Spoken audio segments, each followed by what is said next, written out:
You're listening to No Hipsters Pod. Always trust everyone to be themselves, but trust in the fact that you can see them well. I mean, so it's like, trust. It takes too much energy to not trust someone. I mean, it takes too much energy. You only got to stay 2 steps ahead of them or whatever. But trust them to be them. To be themselves. Trust the snake to bite you. Trust the lion to lie. Trust the thief to steal from you. Like, trust them to be them. But know them when you see them.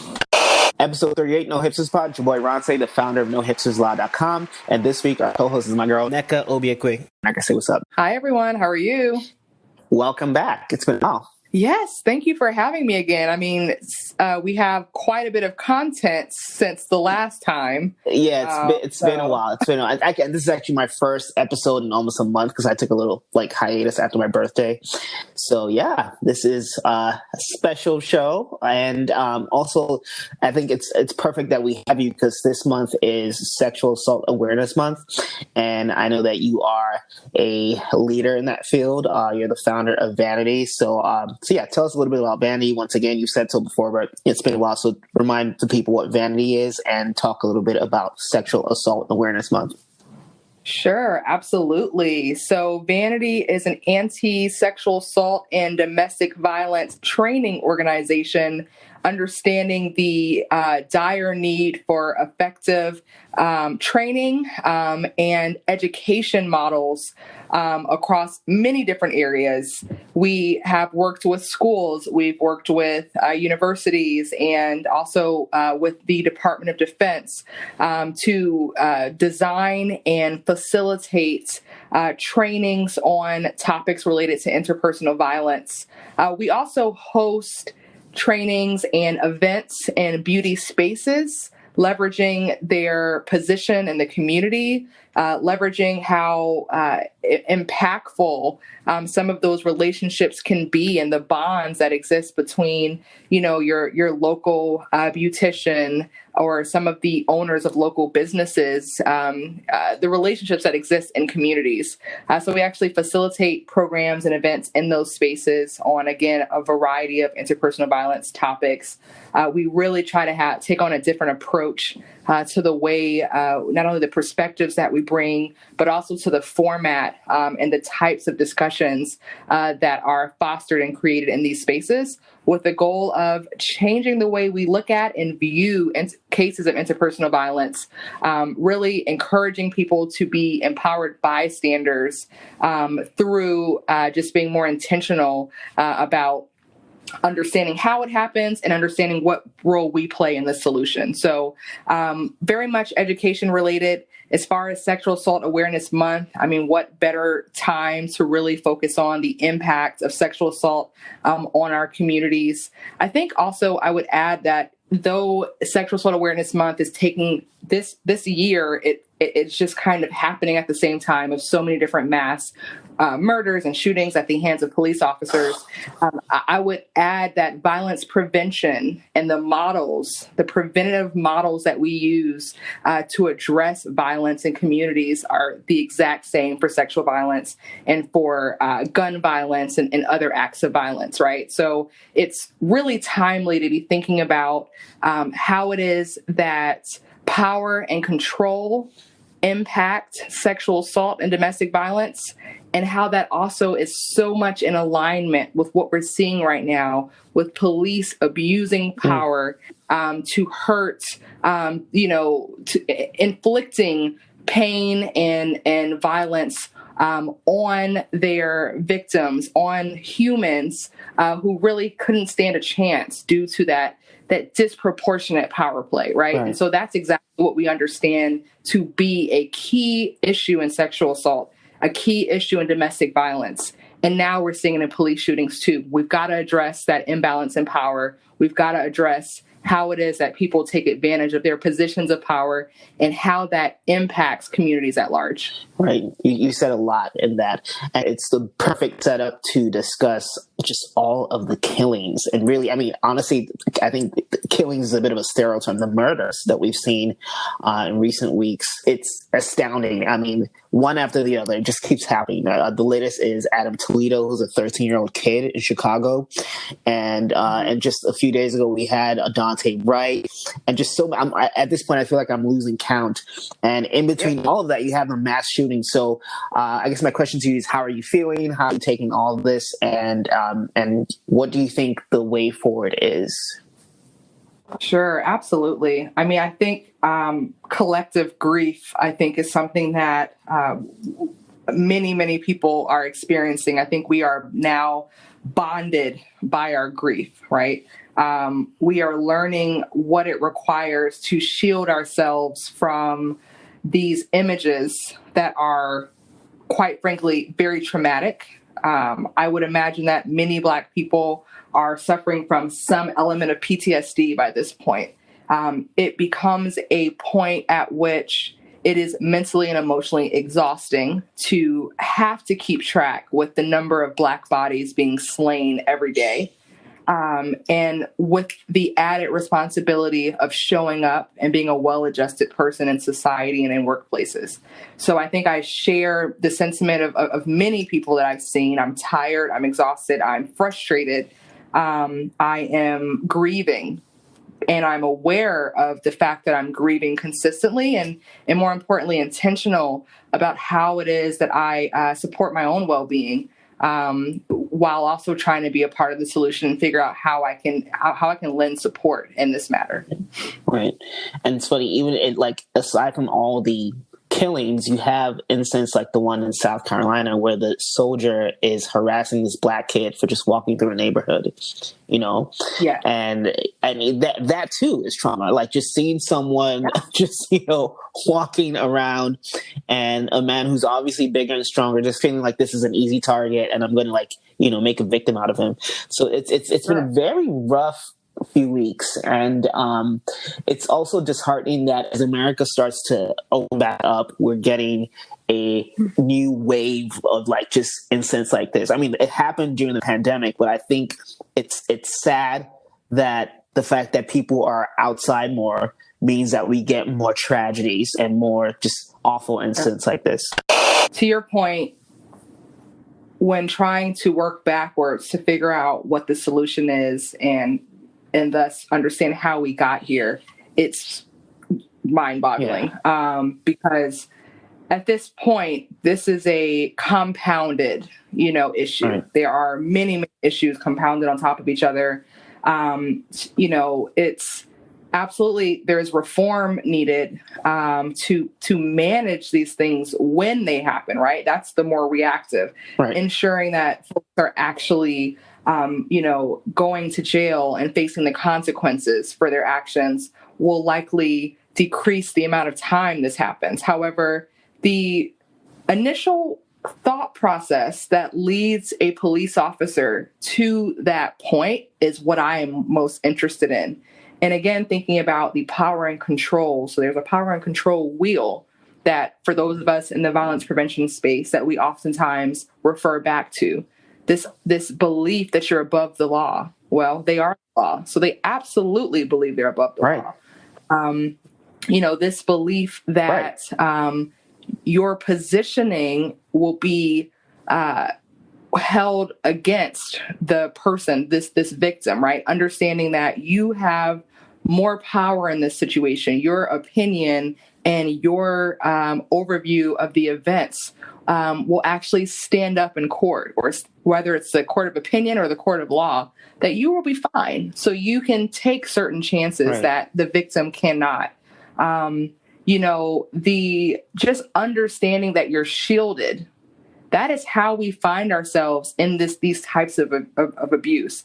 And let's not forget that police officers are also more likely to be assaulters. Exactly. Domestic so when abusers. we think about domestic violence, and all these different forms of violence and this belief that I'm above the law, we will see that continuity. We'll see the consistency across the board in terms of behavior patterns, and then the cover up that happens after, the support you get. There's no accountability because they are trained from the beginning to know and understand that they've joined a gang and that this gang is going to hold it down, and so that is a much broader issue, whether it's Black unarmed children or whatever background unarmed children, whether it's their own wife and their own children.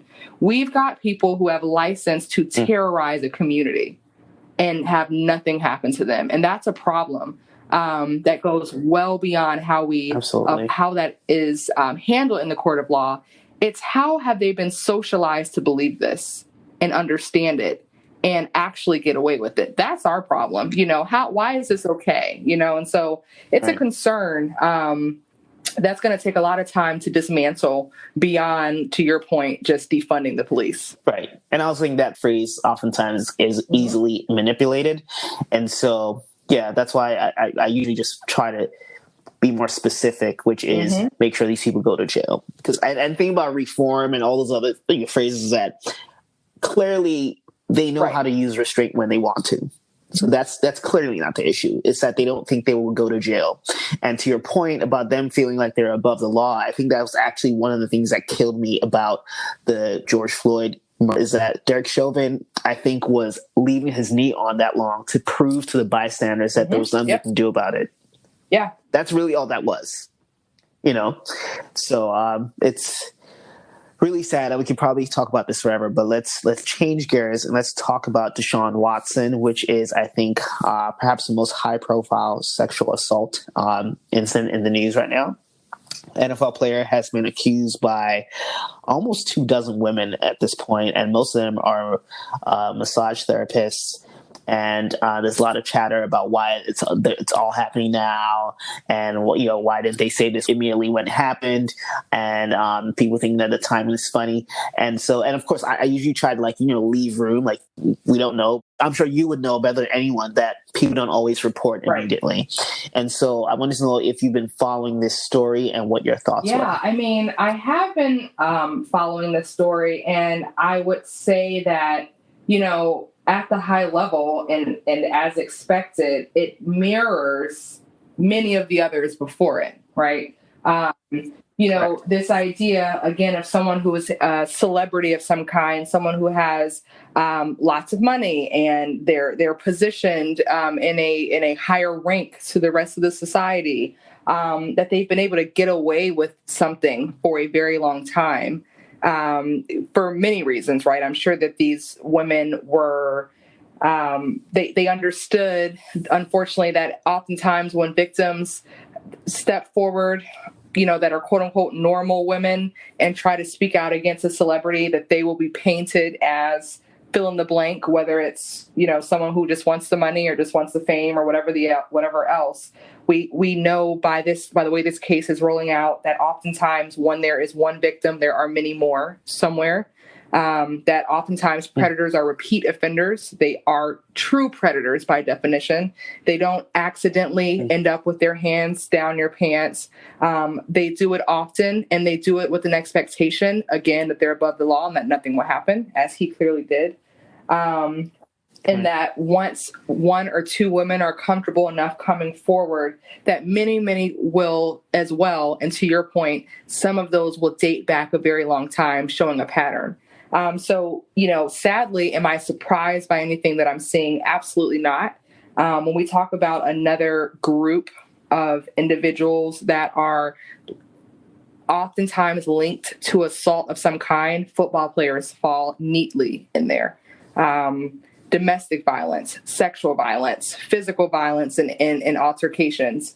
Unfortunately, higher propensity amongst NFL players or amongst football players to commit these sorts of acts of violence. I actually did a research paper on this for my master's and found that when we again talk about socialization, a very physical contact sport, high aggression, hyper masculine, restraint and physicality is how you win, right? The toughest, strongest, pin them down, keep them down. All of those things really speak to not only a hyper masculine, but a hyper aggressive thought process. That when you add celebrity and you add popularity to that, as folks go from D1 schools to NFL, to the professional league, that once you add that celebrity to that hyper masculine, hyper aggressive environment, they truly believe they can do what they want. They don't see anything wrong with their behavior. They are, they don't see their behavior as wrong because, number one, they've gotten away with it for a very long time and have gone to believe that nobody will stop them. And maybe they believe that they are owed something, that they deserve it because of who they are. And so nothing about this surprises me. It upsets me. It frustrates me that it keeps happening, but it follows a pattern. It is classic textbook. And disappointing. Let's change gears and talk about a variety of trending topics. The first will be Nick Cannon, who is expecting his fourth and fifth kids with a model named Abby De La Rosa. And he is announcing he just announced it like just this week. And this comes 4 months after he had his last kid. So basically and these are twins, of course. He's expecting twins. So he's going to have like hood triplets, if you will, because these kids are going to be like about 6 months apart. So any thoughts on Nick Cannon? I mean, I was a little surprised about the Nick Cannon scenario. I don't really know where to start or where to go. Wait, you know him actually? I just remember that you actually know. All right, yes, I will let you, be delicate with this. I just realized that you actually know him in real life. But yeah, go ahead. Yeah, and I won't say I don't know him well. We're not like BFFs. My mom is good friends with his family, and yeah, so we have she knows him better than I do. Right. So yeah, it is surprising for that reason. Honestly, I'm like, okay, wait a second now, what's going on here? I also just think that some people. Gosh, yeah, this is a complicated one for me because I'm curious as to how this happened, even from the perspective of the people he's with. I'm like, is this like a fluid relationship situation where everyone's just like, yeah, we just want to have babies together and kind of a P. Diddy type situation where everybody gets along? Because there has to be a bit of overlap because in the midst of all of this, there was a relationship with Jessica White, if I'm not mistaken. Exactly. So. And all of these were fairly high profile. I mean, I was like, weren't we just talking about someone like 6 months ago? So now I'm really curious about, is there a level of like, does he have multiple girlfriends and they know about it? Or is this just like the sneakiest of the sneakiest? Are we creating a new future, a new wave of future, but like in this, the holistic version of future? Because the funny part about it is Nick Cannon as a person, and this is how it happens. Nick Cannon's image is much more wholesome and likable in front of the TV screen. He's never, cursed in his music. And, and he really made his money, became very wealthy despite people calling him kind of the corny guy all the time, right? Right. He was able to really build an image off of this. So it also then makes it hard to make the connection between his behavior because you have completely in your mind, or some of us, I have separated him from the Futures and all these other, F boys, if you will, that we know of. And I think that's how it happens. I think that's how the good guys kind of get over on us, right? They get over on us with real with charm behavior. Yeah, you're like, but not Nick. Right. Not Nick. He wouldn't, Yeah, I think he's benefiting from having been famous since he was like 16. And I think he does look young, so people kind of think that this is a young guy, even though he's now like 40. And I don't like if you look at Nick Cannon's record, he's bagged some of the baddest chicks in Hollywood and all at their prime, right? And so I think people, they sleep on Nick, but he clearly knows something that we all don't about women. And they got it figured out, because I feel like these chicks, you're not seeing them, and maybe I missed it if they are. I don't see them on Instagram throwing shots at each other. I'm like, these women are out here just raising their families. And I mean, he's got like more of a Lil Wayne situation. Lil Wayne had the same thing. Right. And they're all cool, hey sis, let's have our kids get together. And I'm like, how are y'all doing this? What kind of alimony pay? What's happening? So I don't know. I don't know what Nick got going on, what he figured out. But he figured something definitely out. Let's talk about Khloe Kardashian.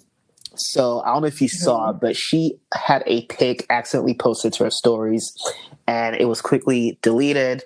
And she's been having her legal team try to scrub it off the internet, and even had some people's Twitter pages closed down because of it. So it's a picture where she does. It's not a perfect pic. I mean, it's not a bad pic, but you can just see that it's very unrefined. There's no filter, and I guess you can kind of sort of see that her stomach might have gotten some work. It's not a bad picture, right? In fact, in my opinion, that pic is probably some people's end goals as far as body, looks. So it was interesting because I didn't think it was a horrible picture, but I think her reaction is making it funny and is making people take glee in reposting the pic. But yeah, it's weird, and I'm almost kind of sad for her. And of course, after people started talking about it, she put out this long open letter about people calling her the ugly sister and this and that she should have control over her image. And I get that, but to me, she's going to extremes that are unnecessary. So I was wondering what your thoughts were. I'm gonna have to disagree. Oh wow. Okay. I need a legal team. Come collect some photos for me. What? If I could afford to have someone collect photos from college, wouldn't we all? Absolutely. Go ahead and get those off of the internet. I think that, number one, I understand that it seems a bit much. Yeah. I get that part. It's kind of like, okay, girl, relax. We've seen a lot of pictures of you over the years, and you have changed. Okay. So we know you've started one place, you ended up here. I get it. I definitely, I think I understood more of the internal struggle when she posted to your point, the stuff about how she's been labeled the ugly sister. And I think that people just underestimate the power of words. And I think ugly is the ugliest word ever. I do not believe in calling people ugly. I think it is so harmful to someone, especially in a world where we're chasing perfectionism. And we can post as many, different quotes about how perfectionism isn't a thing. But unfortunately, we live in a world where there's so much access to things that make us look and, at least make us look perfect, that we are all, whether it's subconsciously or very consciously, chasing it to a degree. And unfortunately, our identity is heavily tied to the way we are perceived. Who we think we are is oftentimes, in today's world with social media, who we want you to see us as. And many people have trouble and probably spend a lot of time. I personally am spending time, separating the two. And so for someone like Khloe, who has been called ugly for a long time, who's been called fat for a long time, who's been called, when she wrote in her post that people said I was so ugly, I had to be from a different dad, that you guys just gave me a whole nother set of parents to justify my appearance. I sympathize with that. And I'm like, you know what, girl, take control, because when you are at the other end of being called negative things, you feel powerless. I am all for people taking control in whatever way that looks. And quite frankly, you don't have to explain yourself. Do what you have to do to make sure you feel good and you've got your wellness in control. Because when it's all said and done, none of these people matter. You're going to be wrong either way. You're going to be wrong when you post it. You're going to be wrong if you take it down. Do what you feel you have to do for your mental health. And so, you know what, Khloe, girl, what do you think? Winners and losers. Nneka, since you're the guest, I will let you go first. Who you got? Why did I forget the guy's name? Army, Jonathan Pentland. Jonathan Pentland is the biggest loser for so many reasons. First of all, I don't know who you thought you were when you were getting loud, talking crazy to that, to that young man. I don't know who you thought you were when you recorded it, thinking that you were showing somebody something. But shout out to everyone who pulled up, to his house to let him know, like, we can do this too. The Biggest Loser, disrespectful. When you talk about triggering, I was so triggered, so frustrated, so angry, because many of us can relate to that. To feeling out of place in our own neighborhoods simply for no reason beyond knowing how we're being perceived by racist neighbors. I feel that way in my father's neighborhood down in Alabama. I talked to my brother about it. He told me a story about being in the driveway when he was living at my dad's house, and they called the cops on him for sitting in the driveway. The cops pulled up, and my brother said he just started pulling his stuff out, immediately saying, "This is my home. Here's my information. I'm sitting here on the phone," because he already knew what was going on. And so it was very triggering, but I just love the reaction. I love the way people came together and popped up, because I think that people need to understand beyond accountability legally, like, we a little crazy too. So, you try one of us and this is what's going to happen. So shout out to that loser. But more importantly, shout out to the way everyone responded. And who's your winner? My winner for this week. I forgot about winners. Yeah, the winner's going to be people. The winner's going to be people who showed up at his house. Yeah. Yeah, you know what? You're right, because there was a young woman with dreads. That was one of the first ones there. Talking her stuff right outside the house. Big fan of her. But I also want to say winner. I'll add, as far as like just courage. I've been following the Derek Chauvin trial, and there are a lot of winners that have taken the stand in the past week, just from a courageous perspective, really having to fight through the trauma of their experience, but speaking very clearly in an articulate manner about the nonsense that happened. So winners are just Black people right now, getting up every day, surviving a pandemic, surviving a highly tense period of racial unrest, standing up for ourselves, whether it's in the courtroom or in front of somebody's house, popping off, but more importantly, thriving and living despite all the things going against us. All right, so I have a few winners. My first winner will be everyone who's gotten vaccinated. Kudos to you for helping us get through this. We definitely need everyone to get that vacky. So if you haven't and you're listening to this, please go and get vaccinated. My second winner will be Dwayne Wade, who just bought a stake in Utah Jazz. We love to see money moves, and so good on him. And my third winner will be Lil Nas X, who has trolled the shit out of everyone for the last couple of weeks,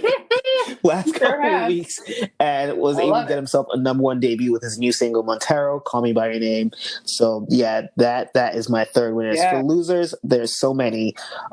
Kim Porter, Kim Potter rather, the officer who killed Dante Wright, Jonathan Pentland, just so many, all just the racists out there doing horrible things. They are all my losers. And on a lighter note, I have to say Usher with those Ush Bucks. Definitely. like that is just embarrassing. I don't know what the real story is. There's the conflicting reports. Some people say he did, tip the strippers and then left the Ush Bucks as promo. But whatever the case, it's a terrible look. So yeah. And my final loser will be Keisha Cole, who posted a hickey like a 14-year-old the other day. Oh yeah. And I'm not really sure why. So I would like her to stop and act like the middle-aged woman she is. I just want to say RIP to DMX, who passed away this past week. It's been really sad, and for millennials of our age, he is very special to us. He was huge at a key point in our lives. So yeah, RIP to DMX. Nneka, before we leave, let the people know where they can find you and Vanede. Sure. At Vanede, that's V for Victor, A for Apple, N for Nneka, E for Edward, D for Dog, E for Edward, _US. That is on Instagram. Follow us on Instagram. We've got some new things coming your way now that the panini is starting to close down. We've been doing some virtual work, but we're honestly excited to start getting some type of in-person momentum going in the next couple of months. Follow us on Instagram. Love it. Nneka, thank you so much. I hope you come back. Episode 38, No Hipsters Pod. Talk to you next time.